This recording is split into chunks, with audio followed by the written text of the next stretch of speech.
لبيك اللهم لبيك لبيك لا شريك لك لبيك إن الحمد والنعمة لك والملك لا شريك لك لبيك اللهم لبيك لبيك لا شريك لك لبيك إن الحمد والنعمة لك والملك لا شريك لك لبيك اللهم لبيك لبيك لا شريك لك لبيك إن الحمد والنعمة لك والملك لا شريك لك لبيك اللهم لبيك لبيك لا شريك لك لبيك إن الحمد والنعمة لك والملك لا شريك لك. السلام علیکم ورحمۃ اللہ وبرکاتہ. نحمده ونصلی علی رسولہ الکریم. اما بعد فاعوذ باللہ من الشیطان الرجیم. بسم اللہ الرحمن الرحیم. رب اشرح لی صدری ویسر لی امری واحلل عقدۃ من لسانی یفقہوا قولی. الحمدللہ آج سے ہم انشاءاللہ اپنی حج سیریز کا آغاز کر رہے ہیں. الحمدللہ جو بھی مسلمان گھرانے میں پیدا ہوتا ہے ابتدا سے ہی اس کو نماز، روزہ، حج، زکوٰۃ ان سب چیزوں کے بارے میں کانسیپٹ دیا جاتا ہے، اور حج کرنا انسان اپنے لیے بہت باعث سعادت سمجھتا ہے. عبادت تو ہے ہی، لیکن اس عبادت میں ایک خاص خوشی اور ایک خوش قسمتی کی بات اپنے لیے سمجھتا ہے. اور خوش قسمت ہیں وہ لوگ جنہیں اللہ سبحانہ وتعالیٰ اپنے گھر کا مہمان بناتا ہے اور انہیں موقع عطا کرتا ہے. ہر مسلمان کے دل کے اندر ایک تڑپ اور ایک خواہش ضرور ہوتی ہے کہ وہ اپنے رب کے گھر کا دیدار کرے، اپنے رب کے گھر کا طواف کرے اور باقی مناسک ادا کرے. ہر مسلمان کے دل کی یہ خواہش اور یہ تمنا ایک بہت جینوئن تمنا ہوتی ہے، اور جو جا سکتے ہیں وہ تو جا سکتے ہیں، اور جو نہیں جا سکتے وہ جانے کے لیے ساری زندگی تڑپتے رہتے ہیں. تو بہرحال حج کیا ہے، اس کا فلسفہ کیا ہے، اس کے آداب کیا ہیں، اس کے ریچولز کیا ہیں، اس کے فائدے کیا ہیں، اور خاص طور پر جو لوگ اس سفر پر جا رہے ہوں ان کو کن چیزوں کا خیال رکھنا چاہیے. صرف ریچولز اور صرف مناسک ہی کے بارے میں نہیں سیکھنا چاہیے، بلکہ اس کے ساتھ ساتھ ان کی حکمتوں، ان کے فائدوں اور ان مقامات کی جو تاریخ ہے اس کے بارے میں بھی ضرور جاننا چاہیے. تو آج ہم انشاءاللہ حج کے تعارف سے بات شروع کریں گے. قرآن مجید میں اللہ سبحانہ وتعالیٰ سورۃ آل عمران میں فرماتے ہیں، ان اول بیت وضع للناس للذی ببکۃ مبارکا وہدی للعالمین فیہ آیات بینات مقام ابراہیم ومن دخلہ کان آمنا وللہ علی الناس حج البیت من استطاع الیہ سبیلا ومن کفر فإن اللہ غنی عن العالمین. بے شک پہلا گھر جو لوگوں کے لیے مقرر کیا گیا وہی ہے جو مکہ میں ہے، تمام جہان والوں کے لیے برکت اور ہدایت والا.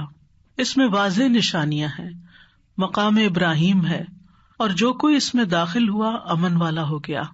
اور اللہ ہی کے لیے ان لوگوں پر بیت اللہ کا حج فرض ہے جو اس کی طرف جانے کی استطاعت رکھتے ہوں، اور جو کوئی اس کا انکار کرے تو یقیناً اللہ تمام جہان والوں سے بے نیاز ہے. حج ایک عظیم عبادت ہے جسے اللہ نے اپنے بندوں پر مقرر کیا ہے، اور یہ عبادت بہت سے دینی اور دنیاوی فائدوں کا مجموعہ ہے. یعنی صرف عبادت ہی نہیں، اس میں بہت سے فائدے بھی ہیں. اللہ سبحانہ وتعالیٰ نے اس عبادت کے ذریعے جہاں گناہوں اور نافرمانیوں کی معافی کا وعدہ کیا ہے، وہاں اسے جنت میں داخلے کا ذریعہ بھی بتایا ہے. حج ایک ایمانی اور روحانی تربیت کا سفر بھی ہے. اس میں انسان کو اپنا جائزہ لینے، اپنا محاسبہ کرنے، اپنے آپ کو پرکھنے کا موقع بھی ملتا ہے، اور اپنے ساتھ بے شمار اور لوگوں کو اللہ سبحانہ وتعالیٰ کی عبادت کرتے ہوئے دیکھ کر اپنی کوتاہیوں کا علم بھی ہوتا ہے. اس سفر سے انسان کو نفس کی پاکیزگی حاصل ہوتی ہے، تقویٰ حاصل ہوتا ہے، انسان ایک صحت مند اور پاکیزہ روح کے ساتھ واپس لوٹتا ہے. یہ دراصل اللہ کے راستے کا سفر ہے، سبیل اللہ ہے، شوق کا سفر ہے، محبت کا سفر ہے، عقیدت کا سفر ہے، اور اس کے ساتھ ساتھ اسلام کا ایک بنیادی رکن بھی ہے. یہ اللہ کی عبادت کا ایک بہترین ذریعہ اور طریقہ ہے، اور عبادات میں سب سے بڑی اجتماعی عبادت ہے. باقی عبادات ہم اجتماعی طور پر بھی ادا کرتے ہیں اور انفرادی طور پر، جیسے نماز ہے یا روزے ہیں، لیکن حج کی عبادت ایک اجتماعی عبادت ہے جس میں ہر منسک کو دوسروں کے ساتھ مل کر ادا کیا جاتا ہے. پھر اس کے ساتھ ساتھ یہ بدنی عبادت بھی ہے، مالی عبادت بھی ہے، اور روحانی عبادت بھی ہے، اور اس میں انسان کے جذبات بھی ساتھ ساتھ چل رہے ہوتے ہیں. اور اسی لیے یہ ایک بہت افضل عبادت ہے. اس میں انسان اپنا وقت بھی لگاتا ہے، اپنے ملک و وطن کو بھی چھوڑتا ہے، ہجرت کا ثواب بھی پاتا ہے، اور بہت سی قربانیاں کرتا ہے.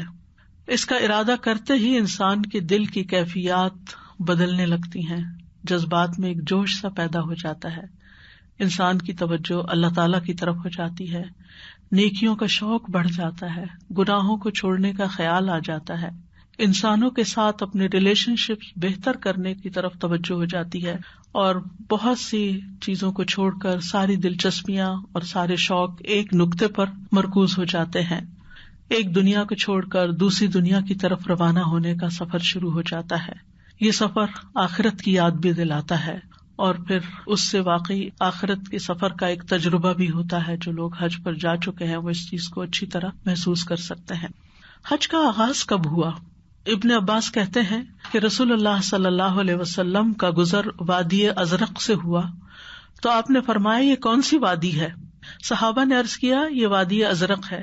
آپ نے فرمایا گویا کہ میں موسیٰ علیہ السلام کو گھاٹی سے اترتا ہوا اور بلند آواز سے تلبیہ کہتے ہوئے دیکھ رہا ہوں.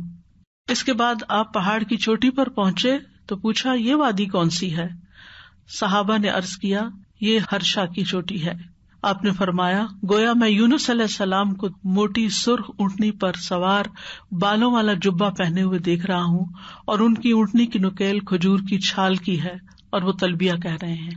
تو اس سے یہ پتہ چلتا ہے کہ گزشتہ انبیاء جس بھی علاقے کی طرف بھیجے گئے انہوں نے بیت اللہ کا سفر اختیار کیا. قرآن مجید میں خاص طور پر ابراہیم علیہ السلام کے زمانے میں بیت اللہ کی تعمیر اور مناسک حج کا ذکر ملتا ہے. یعنی اگرچہ اس کا آغاز آدم علیہ السلام کے زمانے سے ہی ہو چکا اور بعد کے انبیاء نے بھی حج کیے، لیکن خصوصی طور پر اس معاملے میں ابراہیم علیہ السلام کا تذکرہ ملتا ہے. اس گھر کی سب سے پہلی تعمیر فرشتوں کے ہاتھوں ہوئی، پھر طوفان نوح کے بعد یہ اپنی جگہ سے مٹ گیا، ختم ہو گیا. تو اللہ تعالیٰ کے حکم سے اس گھر کی تعمیر ابراہیم علیہ السلام اور اسماعیل علیہ السلام نے کی، اور اس تعمیر کے بعد انہوں نے بہت سی دعائیں بھی مانگی.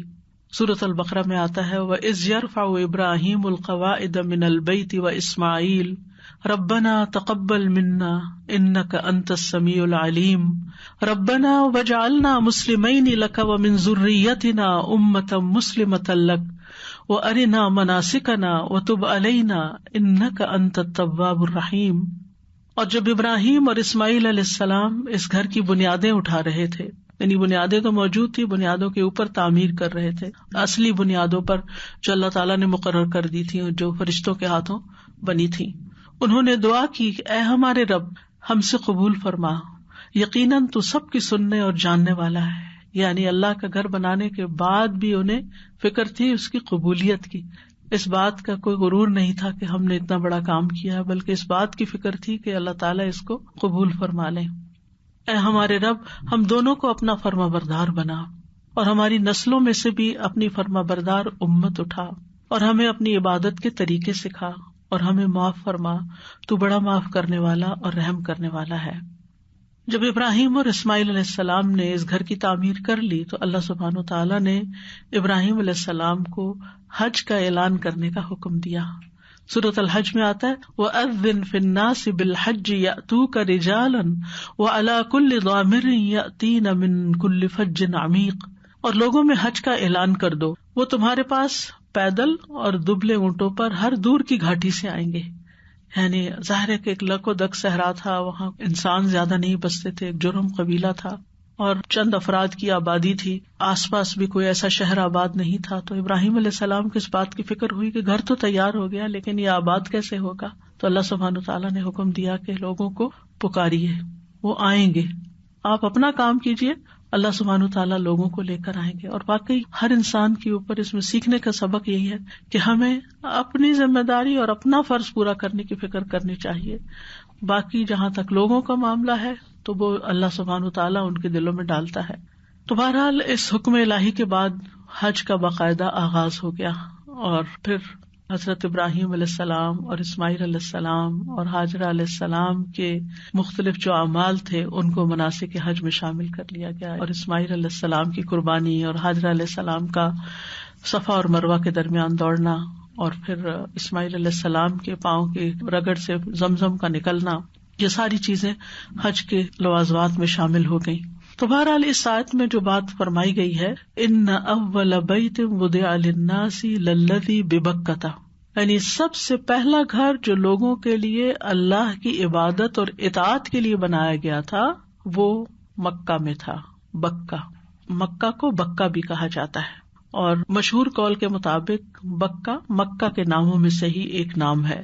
اور یہ بھی کہا جاتا ہے کہ یہاں آ کر سارے ظالموں، جابروں اور بڑوں کی گردنیں جھک جاتی ہیں اور ہر ایک اپنی عاجزی اور خاکساری کا اظہار کرتا ہے، تو اس لیے اس جگہ کو بکہ یعنی گردن توڑ یا گردنوں کو جھکا دینے والی جگہ کہا جاتا ہے.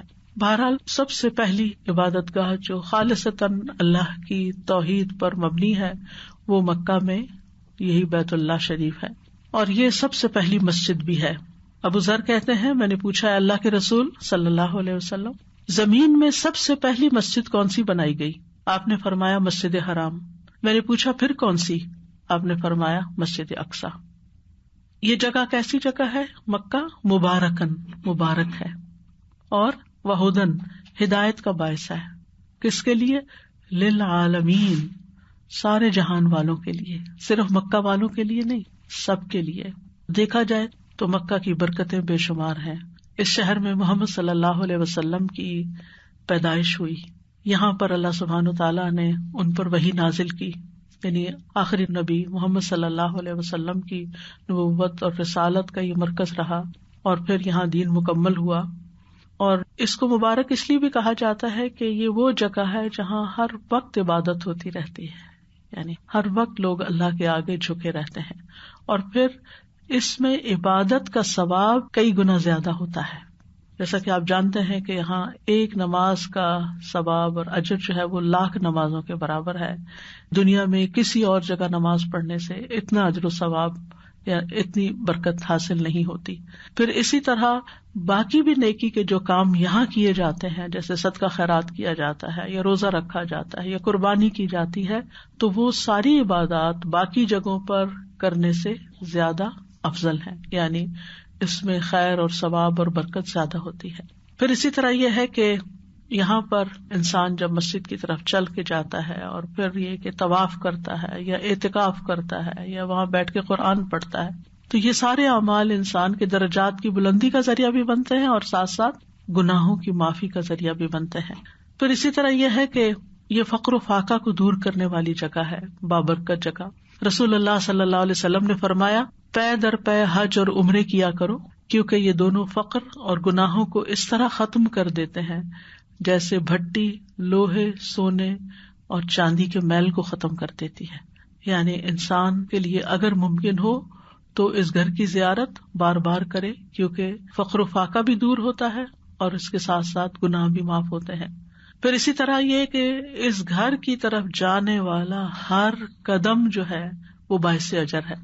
یعنی انسان اپنے گھر سے جو ہی نکلتا ہے اور جب تک اللہ کے گھر میں پہنچتا ہے تو جتنے بھی قدم اٹھاتا ہے وہ سارے کے سارے باعث اجر ہیں. رسول اللہ صلی اللہ علیہ وسلم نے فرمایا حاجی آدمی کا اونٹ کوئی پاؤں نہیں اٹھاتا، یعنی وہ خود تو کیا چلتا ہے، اونٹ بھی جب چلتا ہے اور نہ وہ اپنا ہاتھ رکھتا ہے، اونٹ کی اگلے 2 ٹانگیں جو ہے وہ ہاتھ کہلاتی ہیں اور پچھلے 2 پاؤں، مگر اللہ تعالیٰ اس کے بدلے اس کے لیے ایک نیکی لکھ دیتا ہے یا اس کی ایک برائی مٹا دیتا ہے یا اس کی وجہ سے ایک درجہ بلند کر دیتا ہے. یعنی ہر قدم پر نیکی بھی مل رہی ہے، برائی بھی مٹ رہی ہے اور درجے بھی بلند ہو رہے ہیں. اور جو جتنی دور سے جاتا ہے اتنا ہی زیادہ اجر کماتا ہے.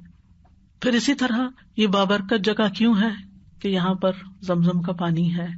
رسول اللہ صلی اللہ علیہ وسلم نے فرمایا زمزم کا پانی اس مقصد کے لیے جس کے لیے وہ پیا جائے. غذا کے لیے پیئیں گے تو غذا ہے، پیاس بجھانے کے لیے پیئیں گے تو وہ مقصد پورا ہوگا، اور اگر شفا کے لیے پیئیں گے تو شفا نصیب ہوگی. پھر اسی طرح یہ ہے کہ یہ دنیاوی اعتبار سے بھی بابرکت جگہ ہے کہ یہاں معیشت کے بہت سے مواقع ہیں. یعنی اگر آپ کے پاس چھوٹا سا بھی کاروبار ہے تو وہ اتنا زیادہ وہاں چلتا ہے کہ اس میں بھی بے پناہ برکت ہو جاتی ہے. یعنی حج کے موسم میں کی جانے والی کمائی میں بھی بہت برکت ہے، جس کمائی کی اللہ تعالیٰ نے اجازت بھی دی ہے قرآن مجید میں. اس گھر میں رزق کی فراوانی ہے، ہر قسم کے پھل اور میوے اس طرف سمٹ کر آ جاتے ہیں. سورۃ القصص میں اللہ تعالیٰ فرماتے ہیں اولم نمکن لہم حرما آمنا یجبی الیہ ثمرات کل شیء رزقا من لدنا ولکن اکثرہم لا یعلمون. اور کیا ہم نے انہیں ایک باامن حرم کی جگہ نہیں دی جس کی طرف ہر چیز کے پھل کھینچ کر لائے جاتے ہیں ہماری طرف سے روزی کے لیے، یعنی جو بندے یہاں ہوں ان کو رزق پہنچانے کے لیے، لیکن ان کے اکثر نہیں جانتے. اور آپ دیکھیں کہ سال بھر کے اکثر حصے میں اس کثیر تعداد میں، یعنی دنیا کے کسی شہر کی آبادی اتنی نہیں جتنی آبادی مکہ کی ہے. یعنی لوکل رہنے والے مراد نہیں، یعنی جو وزٹرز ہیں جو حج اور عمرے کے لیے جاتے ہیں، لیکن کس طرح کسی چیز کی بھی کمی ان کو نہیں ہوتی. پانی بھی وافر مقدار میں ملتا ہے، دودھ، کھانا پینا جو آپ کا دل چاہے، یعنی وہ چیزیں جو آپ اپنے گھر میں بھی نہیں کھاتے وہ وہاں پر آپ کو اللہ تعالیٰ بطور رزق پہنچاتا ہے. تو یہ بھی مکہ کی برکتوں میں سے ایک برکت ہے. اور اس کے ساتھ ساتھ فرمایا وَہُدًى لِّلْعَالَمِينَ، ہدایت کا ذریعہ بھی ہے. ہدایت دو طرح کی ہوتی ہے، ایک علمی اور ایک عملی. علمی ہدایت تو ظاہر ہے کہ اللہ نے ایسی عبادتیں مقرر کی جن کو سیکھنا ضروری ہے وہاں جانے کے لیے اور اس مقدس گھر کے ساتھ مخصوص ہیں. اور دوسرا یہ ہے کہ وہاں پر انسان کے عمل میں بھی واضح تبدیلی آتی ہے، یعنی نیکی کے وہ کام جو عام دنوں میں کرنے کی انسان کو توفیق نہیں ہوتی، وہاں اللہ سبحانہ وتعالیٰ کے فضل سے ایک ایکسٹرا قسم کی انرجی آ جاتی ہے، برکت ہوتی ہے وقت کے اندر. کم نیند کے ساتھ بھی انسان تھکاوٹ محسوس نہیں کرتا، اور یہ ساری برکتیں اس گھر کی وجہ سے ہیں. اور وہاں پر انسان کو جو اس کے پاس علم ہوتا ہے اس پر عمل کا شوق بھی ہوتا ہے. اور پھر اس وجہ سے بھی کہ ہر طرح کے بہت سے مسلمان اکٹھے ہوتے ہیں. یعنی اگر آپ کی رفتار میں کوئی کمی آنے لگتی ہے تو آپ اپنے ساتھ دیکھتے ہیں کہ آپ سے زیادہ عمر کا انسان، آپ سے زیادہ بیمار انسان آپ سے زیادہ آگے بڑھ کے چلا جا رہا ہے، تو آپ اپنے آپ کو کوستے ہیں کہ میں کیوں پیچھے ہوں یا میں کیوں کمی کوتاہی کرنا ہوں، اور آپ کی رفتار بھی تیز ہو جاتی ہے. اور ویسے بھی انسان دوسروں کی عبادت کو دیکھ کر اپنی عبادت کی کمی کوتاہی کا بھی حساب کر لیتا ہے کہ میں کتنا پیچھے ہوں.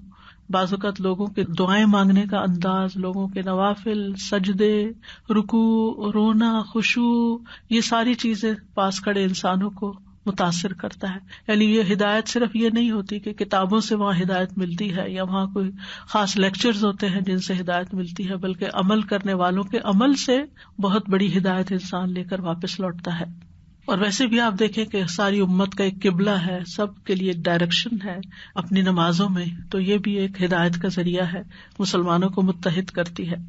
اور پھر یہ کہ ہم سب جانتے ہیں کہ حج کا سفر ہو یا عمرے کا سفر ہو، یہ انسان کے ایمان میں اور عمل میں اضافے کا باعث بنتا ہے اور ہدایت میں اضافے کا باعث بنتا ہے. بہت سے لوگ وہاں جا کر قرآن مجید کو سمجھنے کا شوق واپس لے کر لوٹتے ہیں.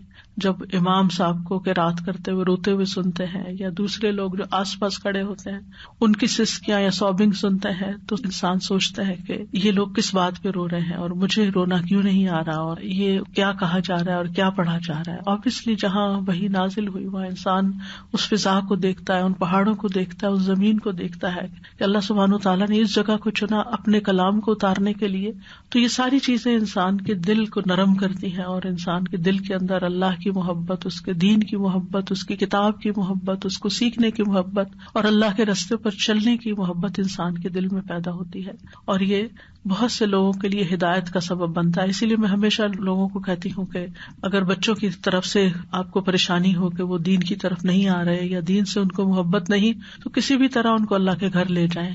اللہ سبحانہ وتعالیٰ ان کے دلوں میں دین کی محبت ڈال دے گا، کیونکہ وہاں جا کر ایک یقین کی کیفیت میں اضافہ ہوتا ہے کہ واقعی اللہ ہے واقعی اللہ کے رسول ہیں اور یہ دین واقعی اسٹیبلش ہوا تھا یہاں پر.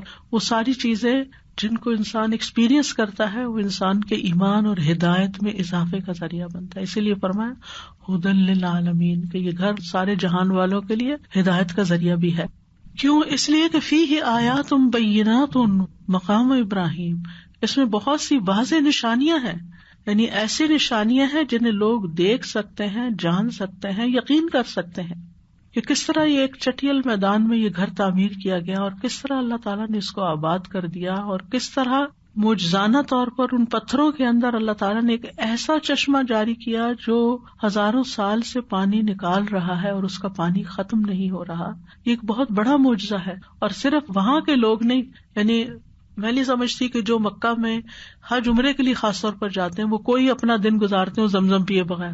ہر شخص مسجد جاتے ہوئے واپسی پہ زمزم کی بھیڑ لگی ہوتی ہے، بھر بھر کے بھی لے جا رہے ہوتے ہیں اور اس کو سادہ سمجھتے، اور پھر واپس اپنے وطن لوٹتے ہوئے، یعنی دنیا کے کس ملک میں زمزم نہیں پہنچا، کوئی اور پانی اتنا زیادہ آگے پیچھے نہیں گیا. تو یہ کتنی بڑی نشانی ہے کہ کس طرح یہ چشمے کا پانی ختم ہونے کو نہیں آتا.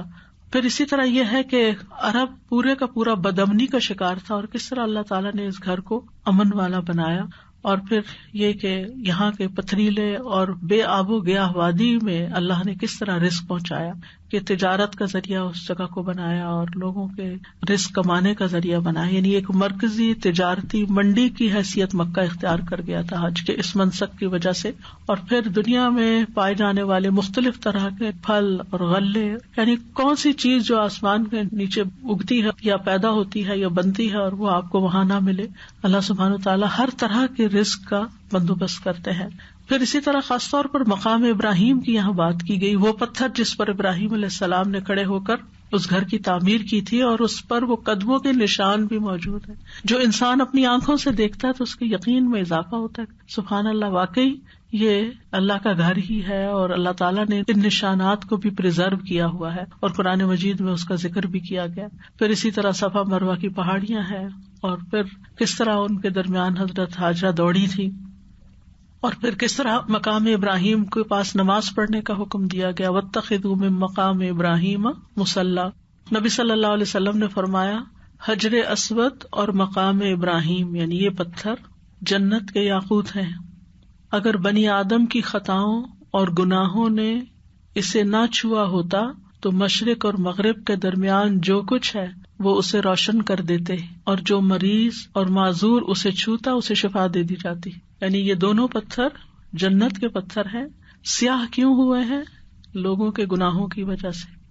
یعنی وہ ہاتھ لگاتے تھے تو ان کے رنگ بدلتے گئے، اور اگر یہ سیاہ نہ ہوتے تو جہاں یہ پورے جہان میں روشنی کرتے وہاں لوگوں کے لیے شفا کا باعث بھی بنتے ہیں. پھر فرمایا ومن دخلہ کان آمنا، جو اس حرم میں داخل ہوا وہ امن میں آ جاتا ہے، یعنی امن کا گہوارہ ہے. سورۃ البقرہ میں آتا ہے وَإِذْ جَعَلْنَا الْبَيْتَ مَثَابَةً لِلنَّاسِ وَأَمْنًا، اور جب ہم نے اس گھر کو لوگوں کے لیے لوٹ کر آنے کی جگہ اور سراسر امن بنا دیا. سعدی کہتے ہیں اللہ نے اپنے اس محترم گھر کو لوگوں کے بار بار لوٹنے کی جگہ قرار دی. یہ ہو نہیں سکتا کہ جو ایک دفعہ جائے اس کا دل بھر جائے کہ بس اب آئندہ میں نے کبھی نہیں آنا. وہ ہمیشہ یہ دعائیں مانگ کر آتا کہ اللہ تعالیٰ پھر آپ جلد دوبارہ بلائیں. کیوں؟ تاکہ وہ اپنے دینی اور دنیاوی فائدوں کو حاصل کریں. وہ اس کی طرف بار بار آتے ہیں اور وہاں بار بار جانے کے باوجود ان کا دل نہیں بھرتا. امن کی جگہ ایسی کہ جہاں انسانوں کو تو امن ہے ہی، وہاں جنگلی جانوروں اور درختوں تک کو بھی امن حاصل ہے کہ ان کو بھی کوئی نہیں چھیڑ سکتا. اہل جاہلیت جو تھے وہ اس جگہ کا اتنا احترام کرتے تھے کہ اگر حرم کے اندر اپنے باپ کے قاتل کو بھی دیکھ لیتے تو اس سے بدلہ نہیں لیتے تھے، اس کو چھوڑ دیتے تھے جب تک کہ وہ اس جگہ سے باہر نہیں آ جاتا تھا. تو اسلام کے آنے کی وجہ سے اس جگہ کی حرمت، عظمت اور شرف اور تکریم میں اور زیادہ اضافہ ہو گیا. اور پھر یہ ہے کہ دینی اعتبار سے بھی اور دنیاوی اعتبار سے بھی امن والی جگہ ہے.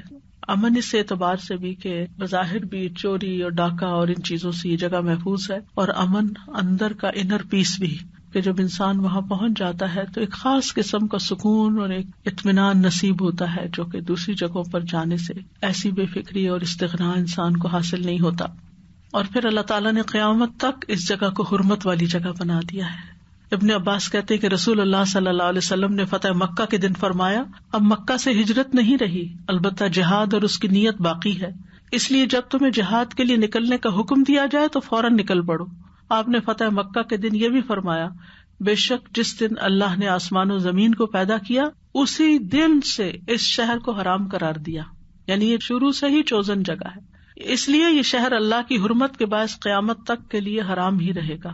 حرام ہی رہے گا مراد یہ ہے کہ یہاں جانور، پودے، ان سب کو نقصان دینا یا ان کا شکار کرنا یا ان کا کاٹنا یا پھر گری پڑی چیز کو اٹھانا، ان سب چیزوں سے منع کر دیا گیا، یعنی ہر طرح سے یہاں امن ہی امن ہو۔ پھر اسی طرح یہ ہے کہ اس گھر کی طرف نکلنے والا بھی اللہ کی حفاظت میں ہوتا ہے۔ رسول اللہ صلی اللہ علیہ وسلم نے فرمایا، 3 قسم کے لوگ اللہ عز و جل کی حفاظت اور ضمانت میں ہوتے ہیں، اللہ عز و جل کی مساجد میں سے کسی مسجد کی طرف نکلنے والا، اللہ کے راستے میں جہاد کے لیے نکلنے والا، اور حج کی ادائیگی کے لیے نکلنے والا۔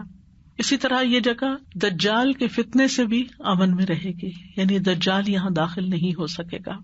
رسول اللہ صلی اللہ علیہ وسلم نے فرمایا، ہر شہر میں دجال کا گزر ہوگا، یعنی جب دجال آئے گا تو ہر شہر میں جائے گا، پوری دنیا گھومے گا، مگر مکہ اور مدینہ میں نہیں آئے گا، کیونکہ ان کے تمام راستوں پر صف بستہ فرشتے پہرا دیں گے، اور مدینہ اپنے مکینوں کو 3 بار زور سے ہلائے گا، ہر کافر و منافق کو اس سے نکال دے گا، لیکن دجال یہاں نہیں آ سکے گا۔ پھر فرمایا، وَلِلَّهِ عَلَى النَّاسِ حِجُّ الْبَيْتِ مَنِ اسْتَطَاعَ إِلَيْهِ سَبِيلًا، لوگوں پر اللہ کا حق ہے کہ وہ اس گھر کا حج کرے، للہ صرف اللہ کے لیے کرے، اخلاص، یعنی وہ اللہ کا گھر ہے، وہاں جا کر اللہ کی عبادت صرف اللہ ہی کے لیے ہونی چاہیے۔ اس سے یہ پتہ چلتا ہے کہ حج کی نیت صرف اللہ کی رضا کے لیے ہونی چاہیے، لوگوں کو دکھاوے کے لیے نہیں، اور لوگوں کے سامنے پائس بننے کے لیے یا نیک کہلانے کے لیے یا حاجی کہلانے کے لیے یا کسی اور مقصد کے لیے نہیں، بلکہ صرف اور صرف اللہ کے لیے، یعنی اللہ کی خاطر، اللہ کے حکم کی تعمیل کرتے ہوئے اللہ کے گھر کی زیارت۔ اور اس میں آپ دیکھیے کہ وَلِلَّهِ جار مجرور ہے، اور اس کو یعنی پہلے لایا گیا، یعنی اس سے یہ پتہ چلتا ہے کہ حج اور عمرے کا جو اصل مقصد ہے وہ اللہ تعالیٰ کی خوشی حاصل کرنا ہے، خوشنودی حاصل کرنا ہے، اللہ کی رضا پانا ہے، اللہ تعالیٰ کو منانا ہے، اللہ تعالیٰ کا قرب حاصل کرنا ہے، اللہ تعالیٰ کی عبادت، اللہ تعالیٰ کے حکم کی تعمیل کرنا ہے، یعنی یہ سراسر صرف اور صرف اللہ ہی کے لیے ہے۔ سورۃ البقرہ میں بھی آتا ہے، وَأَتِمُّوا الْحَجَّ وَالْعُمْرَةَ لِلَّهِ، حج اور عمرہ اللہ ہی کی خاطر اختیار کرو۔ وَمَا أُمِرُوا إِلَّا لِيَعْبُدُوا اللَّهَ مُخْلِصِينَ لَهُ الدِّينَ، انہیں تو یہی حکم دیا گیا کہ خالصتاً اللہ ہی کے لیے دین کو خالص کرتے ہوئے اس کی عبادت کریں، کیونکہ اللہ سبحانہ وتعالیٰ صرف خالص عمل کو ہی قبول کرتا ہے۔ اس لیے جو لوگ حج پہ جانے کا ارادہ کریں وہ بار بار اپنی نیت کا جائزہ لیں کہ میں یہ سفر کیوں اختیار کر رہا ہوں، اور میرے دل میں کبھی بھی یہ خیال نہ آئے کہ کوئی کہے کہ واہ یہ تو بار بار حج پہ جاتی ہے، یا یہ تو یعنی بڑی نیک ہے، اور اس قسم کی کوئی چیز ذہن میں نہیں ہونی چاہیے، کیونکہ اللہ سبحانہ وتعالیٰ صرف اس عمل کو قبول کرتا ہے جو خالصتاً اس کے لیے کیا جائے اور صرف اس کے چہرے کی خاطر کیا جائے۔ اس لیے حج کے لیے جانے میں تیاری کا مرحلہ ہے، اس میں سب سے پہلا مرحلہ وَلِلَّهِ عَلَى النَّاسِ حِجُّ الْبَيْتِ وَأَتِمُّوا الْحَجَّ وَالْعُمْرَةَ لِلَّهِ، صرف اور صرف اللہ کے لیے۔ اور پھر من استطاع الیہ سبیلا، صاحب استطاعت پر حج فرض ہے، یعنی جس کے پاس وہاں جانے کی یعنی راستے کی سواری کے لیے بھی وسائل ہے اور وہاں رہنے کے بھی وسائل موجود ہیں، یعنی اخراجات ہیں اس کے پاس کھانے پینے کے، اور اگر اس کے ذمہ پیچھے اس کی فیملی ہے یا گھر والے ہیں یا کچھ اور لوگ ہیں تو ان سب کی ذمہ داری پوری کرنے کے لیے بھی اس کے پاس اخراجات ہوں۔ اسی طرح یہ کہ راستہ بھی پر امن ہو اور صحت اور تندرستی کے لحاظ سے بھی انسان وہاں جانے کے قابل ہو، اور عورت کے لیے محرم کا ہونا بھی ضروری ہے۔ تو بہرحال حج ایک فریضہ ہے، فرض عبادت ہے جو سب پر فرض نہیں، صاحب استطاعت لوگوں پر فرض ہے، اور یہ زندگی میں ایک بار فرض ہے۔ ایک شخص نے آپ سے سوال کیا کہ کیا ہر سال فرض ہے؟ تو آپ نے کیا بتایا اس کو کہ ایک بار ہی فرض ہے۔ آپ نے فرمایا اگر میں کہہ دیتا تو تم پر ہر سال حج واجب ہو جاتا اور تم اس پر عمل نہ کر سکتے۔ حج ساری زندگی میں ایک مرتبہ فرض ہے، لیکن نفلی حج کی اجازت ہے جب بھی انسان چاہے، ایک سے زیادہ جتنے بھی کرے وہ نفلی حج ہوں گے۔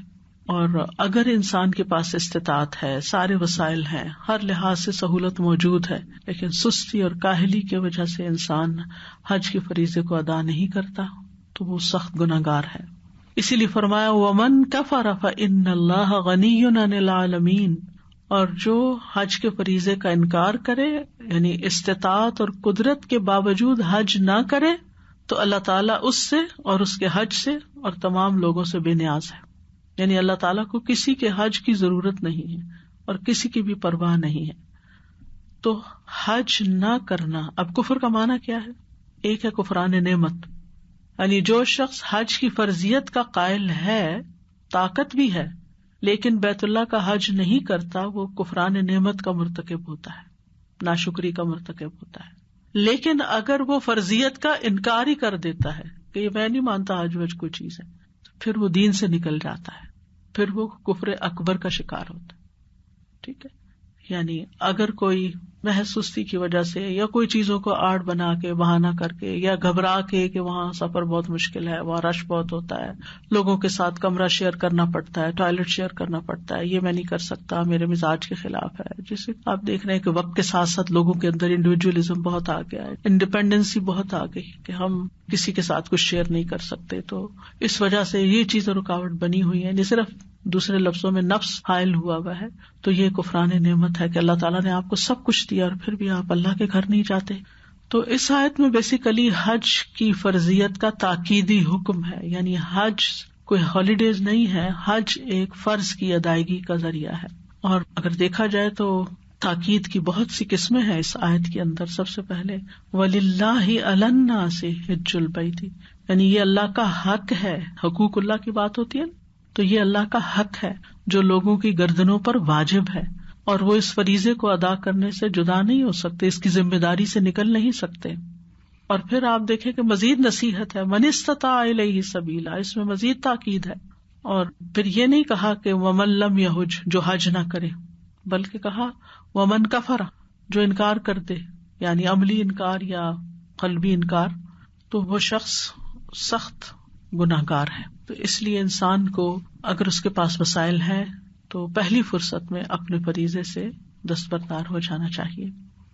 اب ہم دیکھتے ہیں کہ حج کا معنی کیا ہے اور اس کا مفہوم کیا ہے، یعنی حج کا لفظ کیا معنی رکھتا ہے۔ لغت میں حجہ کا مصدر حج، حج یحج حجا، اس کا معنی ہوتا ہے ارادہ کرنا، یعنی کسی قابل تعظیم چیز کا ارادہ کر کے بار بار اس کی طرف آنا اور جانا۔ کہا جاتا ہے حج المکان، یعنی اس نے اس جگہ کا ارادہ کیا، وہاں جانے کا ارادہ کیا، یعنی کسی جگہ جانے کا جب ارادہ ہوتا ہے۔ تو انسان جہاں اس کی کوئی غرض و غایت ہو، ضرورت ہو، بار بار جب اس کی طرف آتا اور جاتا ہے تو اس کے لیے یہ لفظ استعمال ہوتا ہے۔ حجت کا لفظ بھی اسی سے ہی نکلا ہے، کیونکہ انسان جھگڑا کرنے کے مقام پر اپنی حجت یا دلیل کو استعمال کرتا ہے، یعنی اس کا ارادہ کرتا ہے اور اس کو لے کے آتا ہے۔ اور جو شخص حج کرتا ہے اس کو حاج کہتے ہیں، اردو میں حاجی کہتے ہیں لیکن عربی میں حاج، اور اس کی جمع حجاج ہے اور حجیج بھی ہے۔ اور اصطلاح میں شریعت کے مقرر دنوں میں، یعنی اللہ سبحانہ تعالیٰ نے جو دن مقرر کیے ہیں ان میں مخصوص مقامات پر حاضر ہو کر مقررہ عبادت کی ادائیگی کو حج کہتے ہیں۔ مقرر دن، مقرر مقام، مقرر عبادات، یعنی یہ نہیں کہ آپ جب جی چاہے چلے جائیں اور جہاں جی چاہے چلے جائیں اور جس طریقے سے جی چاہے کر لیں، نہیں، وقت بھی مقرر ہے، یعنی مہینے مقرر ہیں، دن اور اوقات بھی مقرر ہیں، اس کے جگہ بھی مقرر ہیں کہ کس دن، کس وقت، کس جگہ پر جانا ہے اور پھر وہاں پر کیا کرنا ہے۔ تو حج ان تمام چیزوں کا احاطہ کرتا ہے۔ حج 9 ہجری میں فرض ہوا تھا، اگرچہ دور جاہلیت میں بھی حج ہوتا تھا اور بعد میں بھی لوگ حج کرتے رہے، لیکن باقاعدہ اسلامی طور پر 9 ہجری میں حج فرض ہوا۔ اس سال 9 ہجری کو رسول اللہ صلی اللہ علیہ وسلم نے ابو بکر رضی اللہ عنہ کی قیادت میں حج کا قافلہ روانہ کیا تھا، اور اس میں فرمایا تھا کہ آج کے بعد کوئی ننگا حج نہیں کرے گا، کیونکہ دور جاہلیت میں بہت سی تبدیلیاں کر لی گئی تھی حج کے طریقے میں، اور اسی طرح یہ اعلان بھی کیا گیا تھا کہ آئندہ سال کوئی مشرک حج کرنے نہیں آئے گا۔ جب بیت اللہ ہر طرح کے شرک سے پاک ہو گیا تو نبی صلی اللہ علیہ وسلم نے خود 10 ہجری میں پہلا اور آخری حج کیا، جس کو حجۃ الوداع کہتے ہیں، اس کو حجۃ الاسلام بھی کہا جاتا ہے، اور اس میں وہ مشہور خطبہ بھی دیا جس کو خطبہ حجۃ الوداع کہا جاتا ہے۔ حج ایک اہم فریضہ ہے جس کی فرضیت ہمیں قرآن مجید سے اور حدیث سے پتہ چلتی ہے۔ ابو ہریرہ کہتے ہیں رسول اللہ صلی اللہ علیہ وسلم نے ہمیں خطبہ دیا اور فرمایا، ایھا الناس قد فرض اللہ علیکم الحج فحجوا، اے لوگو یقیناً اللہ نے تم پر حج فرض کیا ہے پس تم حج کرو۔ ابن عمر کہتے ہیں کہ ہر مسلمان پر حج اور عمرہ واجب ہے، لیکن زندگی میں ایک ہی بار، اور جو ایک سے زیادہ دفعہ کرے تو وہ اس کے لیے نفل ہے۔ حج کا فریضہ ادا کرنے میں جلدی کرنی چاہیے، تاخیر نہیں کرنی چاہیے، کیونکہ انسان کو نہیں پتا کب اس کو کون سی رکاوٹ پیش آ جائے، مال ختم ہو جائے یا صحت نہ رہے یا زندگی نہ رہے، تو ایسا نہ ہو کہ انسان یہ قرض اپنے سر لے کر دنیا سے جائے۔ رسول اللہ صلی اللہ علیہ وسلم نے فرمایا، جس شخص کا حج کا ارادہ ہو اسے یہ ارادہ جلد پورا کر لینا چاہیے، کیونکہ بعض اوقات سواری گم ہو جاتی ہے، کبھی کوئی بیمار ہو جاتا ہے، کبھی کوئی ضرورت آڑے آ جاتی ہے، اور کبھی کووڈ آ جاتا ہے، یہ راستے ہی بند کر دیے جاتے ہیں۔ اسی طرح اگر ایک وقت میں بہت سی نیکیاں کرنے کے چانسز ہوں تو اس میں حج کو ترجیح دینی چاہیے۔ ایک شخص عمر رضی اللہ عنہ کے پاس آیا، اس نے کہا، اے امیر المومنین، میں ایک بدوی نصرانی آدمی تھا، یعنی میں کرسچن تھا، مسلمان ہو گیا ہوں، جہاد پر جانے کا حریص تھا، مگر میں نے دیکھا کہ حج اور عمرہ مجھ پر واجب ہو چکا ہے، تو میں اپنی قوم کے ایک آدمی کے پاس آیا، اس نے مجھے کہا کہ حج اور عمرے کو اکٹھا کر لو اور جو میسر ہو قربانی کر لو، چنانچہ میں نے ان دونوں کا اکٹھا تلبیہ پکارا ہے۔ تو عمر رضی اللہ عنہ نے اس کو بتایا کہ تمہیں تمہارے نبی صلی اللہ علیہ وسلم کے طریقے کی ہدایت ملی ہے، یعنی نمبر 1 کہ جہاد پر جانے کی بجائے پہلے تم نے حج کی طرف ارادہ کیا اور پھر حج کے ساتھ عمرے کو بھی جمع کر لیا، اور پھر یہ کہ قربانی بھی چونکہ حج کے مناسک میں سے ایک ہے۔ یاد رکھیے میت سے بھی حج ساقط نہیں ہوتا، یعنی اگر کسی پہ فرض تھا اور وہ فوت ہو گیا، اس کا ارادہ تھا کرنے کا، لیکن اس سے پہلے کہ وہ جاتا، آپ نے دیکھا ہوگا کہ بعض اوقات لوگوں کی بکنگ ہو چکی ہوتی ہے، بعض لوگ وہاں پہنچ چکے ہوتے ہیں اور ابھی حج شروع نہیں ہوتا اور ان کی وفات ہو جاتی ہے، تو فریضہ ساقط نہیں ہوتا۔ جیسے نماز ختم ہو جاتی ہے بس ٹھیک ہے، لیکن یہ فریضہ ساقط نہیں ہوتا۔ جیسے روزے ساقط نہیں ہوتے نا، ایسے حج بھی ساقط نہیں ہوتا۔ ابن عباس کہتے ہیں ایک آدمی نے کہا، اے اللہ کے رسول، میرے والد حج کیے بغیر فوت ہو گئے ہیں، تو کیا میں ان کی طرف سے حج کر سکتا ہوں؟ آپ نے فرمایا، بتاؤ اگر تمہارے والد پر قرض ہوتا تو کیا تم اسے ادا کرتے؟ اس نے کہا جی ہاں۔ آپ نے فرمایا تو اللہ کا قرض ادائیگی کا زیادہ حقدار ہے، یہ قرض ہے، اسے ادا کرو۔ بہت سے لوگ صاحب استطاعت ہونے کے باوجود طرح طرح کے عذر پیش کرتے ہیں، ابھی بچوں کی تعلیم پوری ہو جائے، بیٹیوں کی شادی ہو جائے پھر حج کریں گے۔ تو بات یہ ہے کہ کچھ خرچ ہماری زندگی میں آن گوئنگ ہوتے ہیں، وہ رہتے ہی ہیں، لیکن اس کے باوجود اگر ہم اسراف سے بچتے ہوئے سیونگ کر سکیں اور حج کے لیے جائیں تو یہی زیادہ بہتر ہے۔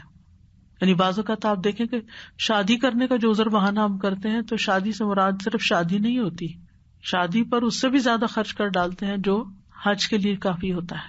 یعنی آپ آسانی سے شادی بھی کر سکتے ہیں اور حج بھی کر سکتے ہیں، دونوں کام ہو سکتے ہیں، لیکن چونکہ ہم نے شادی کے اپنے طریقے ایجاد کیے ہوئے ہیں جس پر بے تحاشا خرچ کرنا ہے، اسراف کرنا ہے، تو یہ عذر قابل قبول نہیں ہے۔ اسی طرح اگر انسان کے اوپر ایک ذمہ داری آ گئی، شادی کا موقع آ گیا ہے، رشتہ مل گیا ہے، اور یہ معلوم ہے کہ اگر شادی نہیں کی تو بچے کے حرام میں پڑنے کا خطرہ ہے یا کوئی اور ایسی وجہ ہے، تو وقتی طور پر وہ ڈیلے کر سکتا ہے کہ وہ پہلے ایک فریضے کو ادا کر کے چلا جائے۔ لیکن اگر کوئی رشتہ ہی نہیں ہے اور کوئی وسائل ہی ایسے نہیں ہے اور کوئی موقع ہی نہیں ہے، اور صرف یہ سوچنا کہ جب شادیاں ہو جائیں گی، وہ تو پتہ نہیں 30 سال میں بھی ہوتی ہیں کہ نہیں، اور بعض اوقات بچے بلا وجہ بھی ڈیلے کرتے رہتے ہیں، تو اس چیز کو عذر نہیں بنانا چاہیے، کیونکہ حج اسلام کے بنیادی ارکان میں سے ہے، یہ دین کا ایک پلر ہے۔ صاحب استطاعت کا دین مکمل نہیں ہوتا جب تک وہ اس رکن کی ادائیگی نہیں کر لیتا، تو اس لیے اس معاملے میں کوتاہی نہیں کرنی چاہیے۔ ابن عمر کہتے ہیں رسول اللہ صلی اللہ علیہ وسلم نے فرمایا، اسلام کی بنیاد 5 چیزوں پر ہے، اس بات کی گواہی دینا کہ اللہ کے سوا کوئی معبود نہیں، اور یہ کہ محمد صلی اللہ علیہ وسلم اللہ کے رسول ہیں، نماز قائم کرنا، زکوٰۃ ادا کرنا، حج کرنا اور رمضان کے روزے رکھنا۔ پھر اسی طرح یہ اسلام کی ایک مضبوط رسی ہے، یعنی جس نے اس کو پکڑ لیا اس نے اسلام کو گویا مضبوطی سے پکڑ لیا۔ براء ابن عازب کہتے ہیں ایک مرتبہ ہم رسول اللہ صلی اللہ علیہ وسلم کے پاس بیٹھے ہوئے تھے کہ آپ نے پوچھا اسلام کی کون سی رسی سب سے زیادہ مضبوط ہے؟ صحابہ نے عرض کیا نماز۔ آپ نے فرمایا بہت خوب، اور کیا ہے؟ عرض کیا زکوٰۃ۔ فرمایا بہت خوب، اور کیا ہے؟ صحابہ نے عرض کیا رمضان کے روزے۔ آپ نے فرمایا بہت خوب، اور کیا ہے؟ صحابہ نے کہا حج، یعنی جب تک حج کا ذکر نہیں کیا آپ نے ان کو چھوڑا نہیں۔ پھر اسی طرح یہ ہے کہ یہ ایک مسلمان کی پہچان بھی ہے۔ ابن عمر کہتے ہیں وہ نبی صلی اللہ علیہ وسلم سے جبریل کے سوال کے بارے میں روایت کرتے ہیں جو انہوں نے اسلام کے بارے میں کیا تھا، تو آپ نے فرمایا اسلام یہ ہے کہ تم اس بات کی گواہی دو کہ اللہ کے سوا کوئی معبود نہیں اور بلا شبہ محمد صلی اللہ علیہ وسلم اللہ کے رسول ہیں، اور یہ کہ تم نماز قائم کرو، زکوٰۃ ادا کرو، حج کرو اور عمرہ کرو، غسل جنابت کرو، مکمل وضو کرو، رمضان کے روزے رکھو۔ انہوں نے کہا جب میں یہ کام کر لوں تو کیا میں مسلمان ہو گیا؟ آپ نے فرمایا ہاں۔ پھر اسی طرح یہ ہے کہ صحابہ جو تھے وہ حج کو بڑی نیکیوں میں شمار کیا کرتے تھے۔ ابو ہریرہ کہتے ہیں رسول اللہ صلی اللہ علیہ وسلم نے فرمایا ایک مسلمان غلام جب اللہ کا اور اپنے آقا کا حق ادا کرے تو اس کے لیے 2 اجر ہیں۔ ابو ہریرہ کہتے ہیں اس ذات کی قسم جس کے قبضے میں ابو ہریرہ کی جان ہے، اگر جہاد فی سبیل اللہ، حج اور اپنی ماں کے ساتھ حسن سلوک آڑے نہ آئے تو میں اس بات کو پسند کرتا کہ مجھے موت آئے اس حال میں کہ میں غلام ہوں، کیونکہ اس کے لیے دگنا اجر ہے فرض ادا کرنے کا۔ پھر اسی طرح یہ ہے کہ صحابہ حج کو بہت بڑی نیکی شمار کیا کرتے تھے۔ ایک شخص ابو موسیٰ اشعری کے پاس آیا، کہنے لگا ابو موسیٰ میں حج کا عمل انجام دیتا رہتا تھا، یعنی میں پہلے حج کرتا رہتا تھا اور اب میں کمزور اور بوڑھا ہو گیا ہوں، کوئی ایسا عمل ہے جو اس کے برابر ہو؟ یعنی اب میں حج پہ نہیں جا سکتا تو کوئی اور کام کر لوں تاکہ نیکی کے جو حریص ہوتے تھے۔ ابو موسیٰ نے کہا کیا تم طاقت رکھتے ہو کہ تم اسماعیل کی اولاد سے 70 مومن غلام آزاد کر دو؟ جہاں تک وہاں جا کر پڑاؤ کرنا اور وہاں سے کوچ کرنا ہے یعنی حج کے لیے، تو میں اس کے برابر اور اس جیسا کوئی عمل نہیں پاتا۔ یعنی جو مشقت وہاں جا کر انسان کرتا ہے اور جو مال خرچ کرتا ہے اور جو عبادات وہاں کرتا ہے وہ یعنی مل جل کر اتنا بڑا عمل بن جاتے ہیں کہ اس کے ایکول پھر کوئی اور نیکی نہیں بنتی۔ طاؤس سے پوچھا گیا کہ فرض حج کے بعد نفلی حج کرنا افضل ہے یا خالی صدقہ کرنا؟ انہوں نے کہا مکہ میں جا کر پڑاؤ کرنا، پھر کوچ کرنا، راتوں کو جاگنا، مشقت اٹھانا، بیت اللہ کا طواف کرنا، اس کے پاس نماز پڑھنا، عرفہ میں وقوف کرنا، کنکریاں مارنا، اور کہاں کوئی اور عمل؟ یعنی اس جیسا عمل تو نہیں ہو سکتا۔ یہ سب کچھ تو وہیں ہوتا ہے اور ان میں سے ایک ایک جو ہے وہ بہت اجر کا باعث ہے۔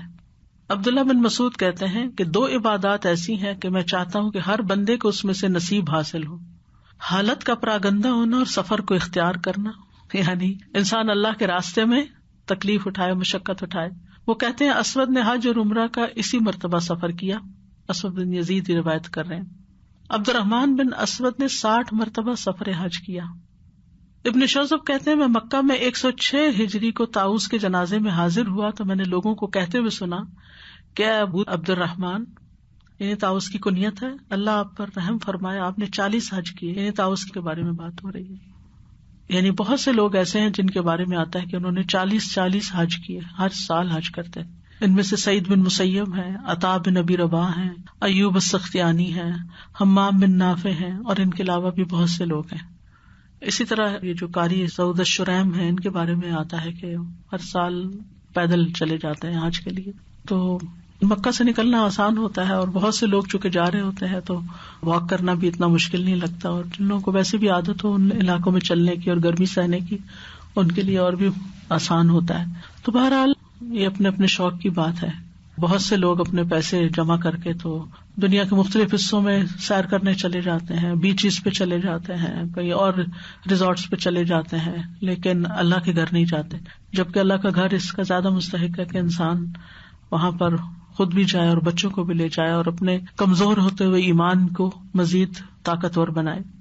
سر ایک کوشچن یہ پوچھنا تھا کہ جیسے 2 آپ نے بتایا نا کفر اصغر یعنی سستی کی وجہ سے، اور ایک تھا کہ جو حج کا سرے سے انکار کر دے، تو اس میں جیسے کچھ ریزنز آپ نے بتائی کہ اگر جیسے لوگ کہتے ہیں کہ انڈیویجولزم اور اس طرح کی چیزیں، اب اگر کوئی ایسا ریزن ہو جیسے کوئی بچے کہتے ہیں کہ جی اپنی ایجوکیشن کی وجہ سے مطلب کوئی مس ہو جائے گا، ہم 2 چھٹیاں زیادہ کر لیں گے اور اس وجہ سے وہ نہیں جائیں، تو وہ کیا؟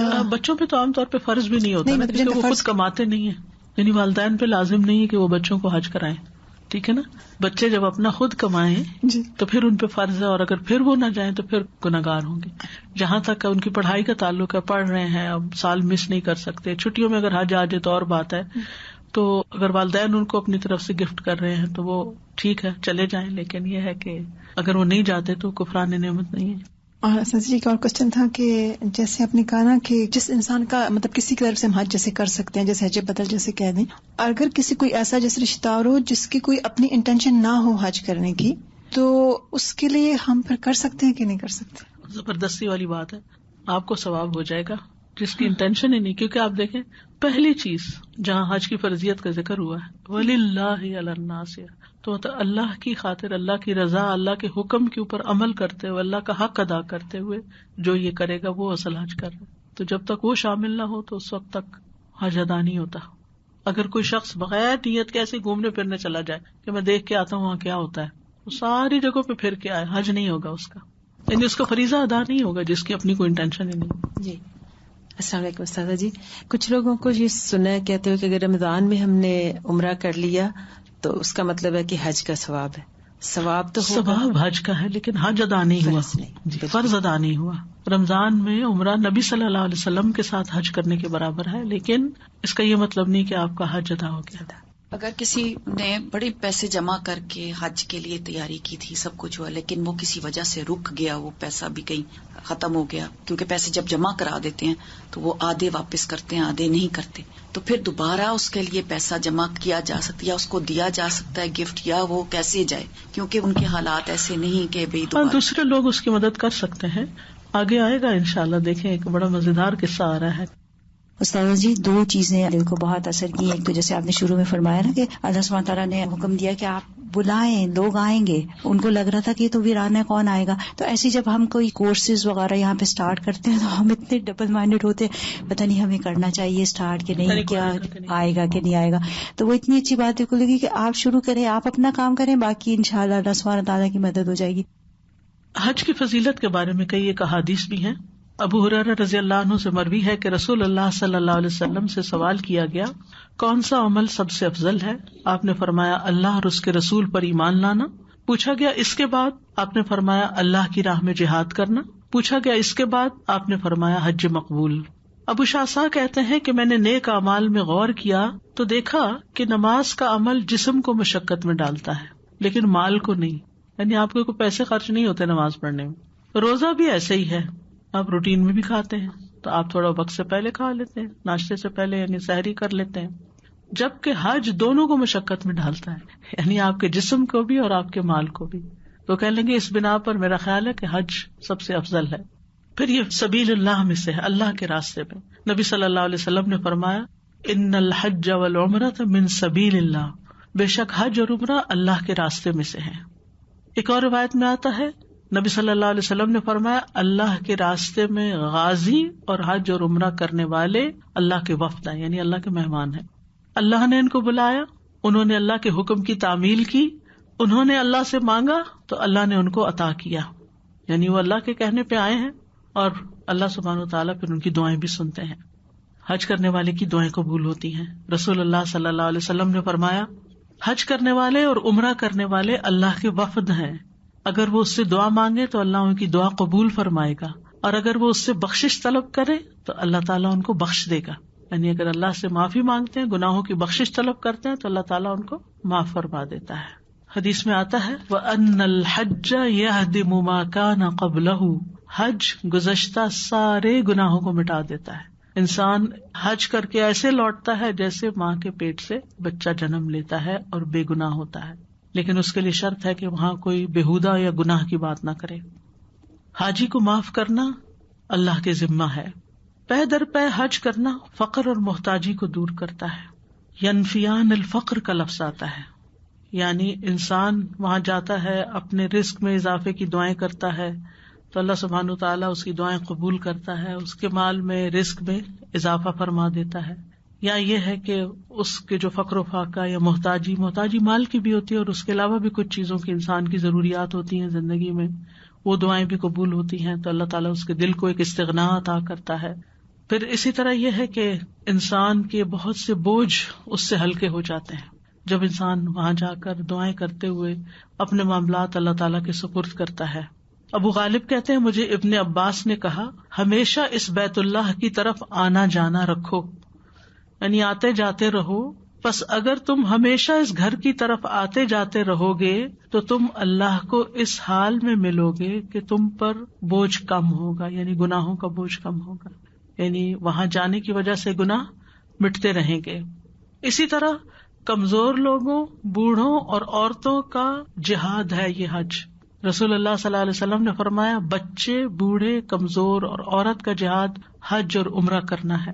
حضرت عائشہ نے رسول اللہ صلی اللہ علیہ وسلم سے سوال کیا یا رسول اللہ کیا عورتوں پر جہاد فرض ہے؟ آپ نے فرمایا عورتوں کا جہاد حج اور عمرہ ہے. ایک اور روایت میں ہے، وہ کہتی ہیں میں نے کہا اللہ کے رسول کیا عورتوں پر بھی جہاد فرض ہے؟ آپ نے فرمایا ہاں، ان پر ایسا جہاد فرض ہے جس میں جنگ نہیں ہوتی، وہ حج اور عمرہ ہے. اسی طرح اس فریضے کی ادائیگی میں جو انسان کو راستے میں کوئی تکلیف پہنچ جاتی ہے، کوئی بیماری لگ جاتی ہے، کوئی نشان لگ جاتا ہے، تو ان کی بھی بڑی فضیلت ہے. نبی صلی اللہ علیہ وسلم نے فرمایا اللہ کے نزدیک 2 قطروں اور 2 نشانوں سے زیادہ محبوب کوئی چیز نہیں. ایک تو اللہ کے خوف سے بہا ہوا آنسو کا قطرہ اور دوسرا خون کا قطرہ جو اللہ کی راہ میں بہایا گیا ہو. اور 2 نشانوں میں سے ایک نشان تو وہ ہے جو اللہ کی راہ میں لگے، اور دوسرا نشان وہ ہے جو اللہ کی طرف سے فرض کی ہوئی چیزوں میں سے کسی فرض کی ادائیگی میں لگے. جیسے بعض لوگوں کے ماتھے پہ نشان پڑ جاتا ہے عبادت کی وجہ سے، بعض لوگوں کے ٹخنوں کے پاس نشان پڑ جاتا ہے پاؤں پہ نماز کے اندر بچھا کے بیٹھنے کی وجہ سے، یا اسی طرح اگر اس سفر میں آپ کو کوئی چوٹ لگ گئی ہے یا کوئی اور نشان لگ گیا ہے تو یہ اللہ کے راستے میں لگنے والا نشان ہے. اللہ کے راستے میں لگنے والی کوئی تکلیف ہے تو یہ بھی اللہ تعالیٰ کو بڑی محبوب ہے. پھر اسی طرح حج کے لیے جو قافلے نکلتے ہیں ان کی اپنی ایک فضیلت ہے. عمر بن خطاب ایک بار نکلے، آپ نے ایک قافلہ دیکھا، پوچھا یہ قافلے والے کون ہیں، یہ کہاں جا رہے ہیں؟ ان لوگوں نے کہا ہم حج کے لیے جا رہے ہیں. تو حضرت عمر نے کہا کہ حج کے علاوہ کسی اور مقصد نے تو تم لوگوں کو متحرک نہیں کیا؟ آپ نے 3 مرتبہ یہ بات پوچھی، انہوں نے کہا نہیں. عمر بن خطاب کہتے ہیں اگر یہ قافلے والے جان لیں کہ وہ اپنی سواریاں کس ہستی کے در پہ بٹھا رہے ہیں، یعنی کہاں جا رہے ہیں، تو ان کی آنکھیں ٹھنڈی ہو جائیں. اس فضیلت کو حاصل کرنے کے بعد جو بخشش کے بعد ان کو ملنی ہے، یعنی اللہ کے گھر جا کر جو ان کی بخشش ہونی ہے، اگر ان کو پتہ چل جائے، وہ نظر آ جائے، تو اس سے بڑھ کر ان کے لیے خوشی کی کوئی بات نہ ہو. قسم ہے اس ذات کی جس کے ہاتھ میں عمر کی جان ہے، اونٹنی اپنا تلوا نہیں اٹھاتی اور نہ رکھتی ہے مگر اللہ اس پر سوار حاجی کا ایک درجہ بلند کر دیتا ہے، اس کا ایک گناہ گرا دیتا ہے. اس سواری کے پاؤں اٹھانے یا رکھنے کی وجہ سے ایک نیکی لکھی جاتی ہے. بیٹھا وہ اونٹنی پر ہے اور وہ چل رہی ہے، گناہ بیٹھنے والے کے مٹ رہے ہیں، درجے اس کے بلند ہو رہے ہیں. اسی طرح جو لوگ جہاز پہ جاتے ہیں، جہاز اٹھتا ہے کہاں تک میلوں اوپر جاتا ہے، اور اسی طرح نیچے اترتا ہے، اور پھر گاڑیوں پہ سواری کرتے ہیں، اور ایک ایک قدم وہ چل رہی ہوتی ہیں ساری چیزیں. اور پیدل بھی، یعنی ممکن ہی نہیں کہ حج میں انسان پیدل نہ چلے، کچھ نہ کہیں اس کو چلنا ہی پڑتا ہے. پھر اسی طرح اگر کوئی حج کی نیت سے نکلتا ہے اور اس کی وفات ہو جاتی ہے تو اس کے لیے قیامت کے دن تک حج کرنے والے کا ثواب لکھ دیا جاتا ہے. آپ نے فرمایا جو شخص حج کے ارادے سے نکلے اور اس میں موت آ جائے تو اللہ تعالیٰ اس کے لیے قیامت کے دن تک حج کرنے والے کا ثواب لکھ دیتا ہے. اور جو شخص عمرے کے ارادے سے نکلے اور اسے راستے میں موت آ جائے تو اللہ تعالیٰ اس کے لیے قیامت کے دن تک عمرہ کرنے والے کا ثواب لکھ دیتا ہے. یعنی ایسا ہی ہے جیسے وہ سارا وقت عمرے میں رہا. اور جو شخص جہاد کے ارادے سے نکلے اور راستے میں موت آ جائے تو اللہ اس کے لیے قیامت کے دن تک جہاد کرنے والے کا ثواب لکھ دیتا ہے. دوران حج اگر کوئی فوت ہو جائے تو قیامت کے دن تلبیہ پکارتے ہوئے اٹھے گا. ابن عباس کہتے ہیں، بخاری کی روایت ہے، ایک شخص رسول اللہ صلی اللہ علیہ وسلم کے ساتھ عرفہ میں ٹھہرا ہوا تھا. وہ اپنی سواری سے گر گیا تو سواری نے اس کو کچل دیا. رسول اللہ صلی اللہ علیہ وسلم نے فرمایا اس کو پانی اور بیری کے پتوں سے غسل دو اور اسے 2 کپڑوں میں کفن دو، نہ تو اسے خوشبو لگاؤ نہ اس کے سر کو چھپاؤ، یقیناً اللہ اس کو قیامت کے دن اس حال میں اٹھائے گا کہ یہ لبیک پکار رہا ہوگا. اسی طرح حج ایسا عمل ہے کہ جس کی وجہ سے انسان دوزخ سے نکال لیا جائے گا. یعنی اگر اس کے کسی اور عمل کی وجہ سے وہ جہنم میں جاتا ہے تو یہ حج کی وجہ سے پہچانا جائے گا اور جہنم سے نکال لیا جائے گا. حج کرنے والے کے لیے جنت کا وعدہ ہے. رسول اللہ صلی اللہ علیہ وسلم نے فرمایا 5 اعمال ایسے ہیں جو ان کو ایمان کے ساتھ بجا لایا جنت میں داخل ہوگا. جس نے 5 نمازوں کی، ان کے وضو، ان کے رکوع اور سجود اور ان کے اوقات کے ساتھ حفاظت کی، رمضان کے روزے رکھے، اور اگر زیادہ راہ کی طاقت رکھتا ہو تو بیت اللہ کا حج کیا اور خوش دلی کے ساتھ زکوٰۃ ادا کی، تو یہ اعمال جنت میں لے جانے والے ہیں۔ حج جو ہے، حج مبرور، سب سے خوبصورت عمل ہے۔ ام المومنین عائشہ کہتی ہیں، میں نے نبی صلی اللہ علیہ وسلم سے کہا، اے اللہ کے رسول، کیا ہم آپ کے ساتھ جہاد کو نہ چلیں؟ تو آپ نے فرمایا، تمہارا بہترین اور خوبصورت جہاد حج مبرور ہے۔ حضرت عائشہ کہتی ہیں کہ رسول اللہ صلی اللہ علیہ وسلم سے یہ سننے کے بعد اب میں کبھی حج ترک نہ کروں گی۔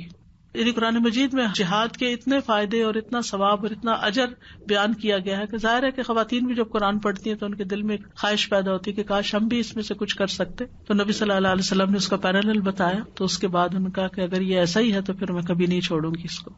اور حج مبرور کیا ہوتا ہے؟ ابن عبد البر کہتے ہیں، جس حج میں ریاکاری، شہرت، بےہودگی، فسق نہ ہو، حلال کمائی سے کیا جائے، وہ حج مبرور ہوتا ہے۔ یعنی ایسا حج کہ جس میں نہ ریاکاری ہو، نہ شہرت کی طلب ہو، نہ حرام کام، گناہ کے کام، لڑائی جھگڑا، ایسی کوئی چیز نہ ہو، اور حلال کمائی سے کیا جائے۔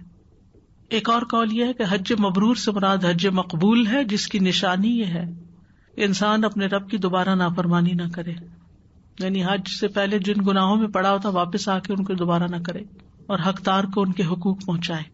اب یہ ہے کہ کچھ لوگ ایسے ہیں جو حج کا شوق رکھتے ہیں لیکن وسائل نہیں رکھتے، یا کوئی معذوری ہے، مجبوری ہے، وہ کیا کرے؟ کوئی لے جانے والا نہیں ہے، جیسے خواتین ہوتی ہیں خاص طور پر، ان کے پاس اپنا زیادہ راہ ہے، محرم کا نہیں ہے، یا عمر اتنی ہو گئی ہے، صحت نہیں ہے، یا کوئی بھی وجہ ہے۔ تو کئی اور چیزیں ایسی ہیں کہ جن کا اہتمام کرنا چاہیے پھر زندگی میں۔ ان میں سے ایک یہ ہے کہ اگر رمضان میں عمرہ کر لیا جائے تو یہ نبی صلی اللہ علیہ وسلم کے ساتھ حج کے برابر ہے۔ حج کا فریضہ ادا نہیں ہوگا لیکن اجر و ثواب عطا ہوگا۔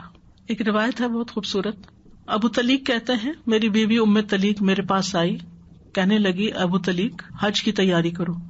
ان کے پاس ایک اونٹ اور ایک اونٹنی تھی، وہ اونٹنی پر حج کرتے اور اونٹ کو جہاد کے لیے استعمال کرتے تھے۔ اس نے ان سے اونٹ کا مطالبہ کیا تاکہ وہ حج کر سکے، تو انہوں نے کہا، تم جانتے نہیں کہ میں نے اسے اللہ کی راہ کے لیے وقف کر دیا ہے، یعنی فی سبیل اللہ دے دیا میں نے۔ اس نے کہا، حج بھی اللہ کی راہ میں آتا ہے، یعنی بیوی نے کہا، آپ مجھے دے دیں، اللہ آپ پہ رحم کرے۔ انہوں نے کہا، میں نہیں چاہتا کہ میں تمہیں دوں۔ کہنے لگی، اچھا پھر تم مجھے اونٹنی دے دو، خود اونٹ پر حج کر لو۔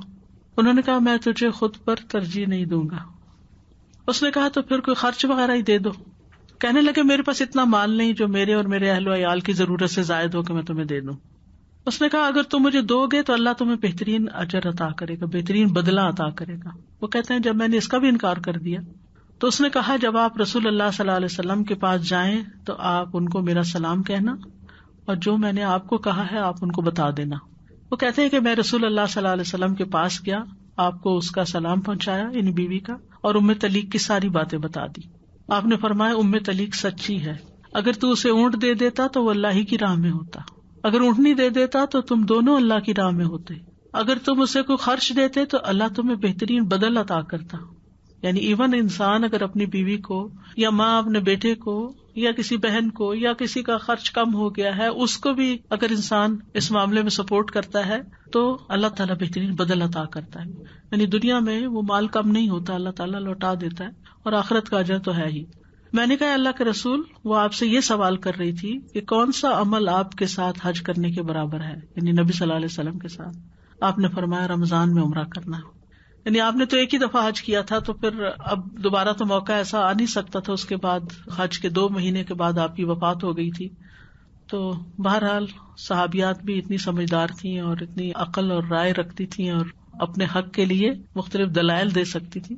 لڑائی جھگڑا نہیں ہے، لیکن یہ کہ انسان کی اگر کسی نیک کام کے لیے کوئی خواہش ہے اور دوسرا اس کے لیے کچھ کر سکتا ہے تو اس کو کنونس کرنا چاہیے۔ لوگ اپنے دنیاوی مطلب کے لیے، جیسے بچے آپ کے ساتھ ضد کر کے گاڑی چاہیے، فون چاہیے، تو کیسے کیسے دلائل لاتے ہیں اور آپ کو بہرحال کنونس کر ہی لیتے ہیں کہ آپ ان کا ساتھ دیں، کچھ نہ کچھ حصہ ڈالیں آپ۔ تو اسی طرح انسان کو اپنے دینی حق کے لیے بھی بات کرنی چاہیے۔ یہ نہیں کہ اگر کسی نے ایک دفعہ انکار کر دیا تو کہا چلو ٹھیک ہے ہماری قسمت میں ہی نہیں۔ اللہ تعالیٰ بھی بندے کا شوق دیکھتا ہے کہ بندہ کیا چاہتا ہے، اس کی کیا حسرت ہے۔ اسی طرح حاجی کو کوئی سامان دینا یا اس کی غیر موجودگی میں اس کے گھر والوں کی خبر گیری کرنا۔ زید بن خالد جوہنی کہتے ہیں کہ رسول اللہ صلی اللہ علیہ وسلم نے فرمایا، جس نے غازی یا حاجی کو سامان مہیا کیا، یا اس کی غیر موجودگی میں اس کے اہل و عیال کی خبر گیری کرتا رہا، یا روزہ دار کو روزہ افطار کرایا، تو اس کے لیے بھی انہی کے برابر ثواب ہوگا.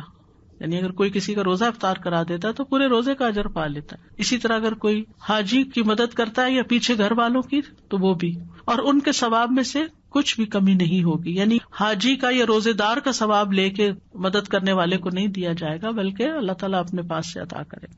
اسی طرح جو لوگ حج ادا نہیں کر سکتے، وہ اگر وضو کر کے فرض نماز کے لیے مسجد کی طرف نکلتے ہیں اچھی طرح وضو کر کے، تو آپ نے فرمایا جو اپنے گھر سے وضو کر کے فرض نماز کے لیے نکلے اس کا ثواب احرام باندھنے والے حاجی کے ثواب کی طرح ہے، اور جو چاشت کی نماز کے لیے نکلے اور اسی کی خاطر تکلیف برداشت کرتا تو اس کا ثواب عمرہ کرنے والے کے ثواب کی طرح ہے. اور ایک نماز سے دوسری نماز کے درمیان میں کوئی لغو کام نہ ہو تو وہ علیین میں لکھا جاتا ہے، یعنی بندے کا نام وہاں لکھا جاتا ہے اس رجسٹر میں.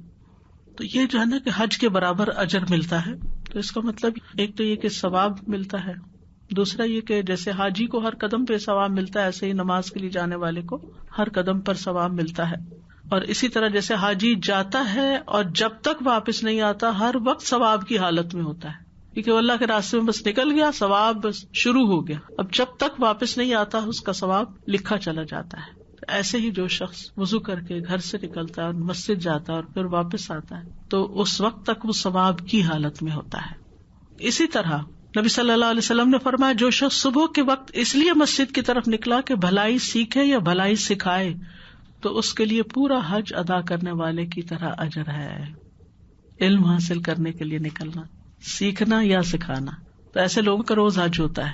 پھر اسی طرح اگر آپ نہیں نکلتے، گھر پہ ہیں، تو فجر کی نماز کے بعد اشراق تک ذکر کرنے سے مکمل حج اور عمرے کا ثواب ملتا ہے. رسول اللہ صلی اللہ علیہ وسلم نے 3 بار فرمایا پورا پورا پورا پورا پورا اجر. لیکن یہ یاد رہے کہ ان نیکیوں کو کرنے سے حج کا فریضہ ساقط نہیں ہوتا.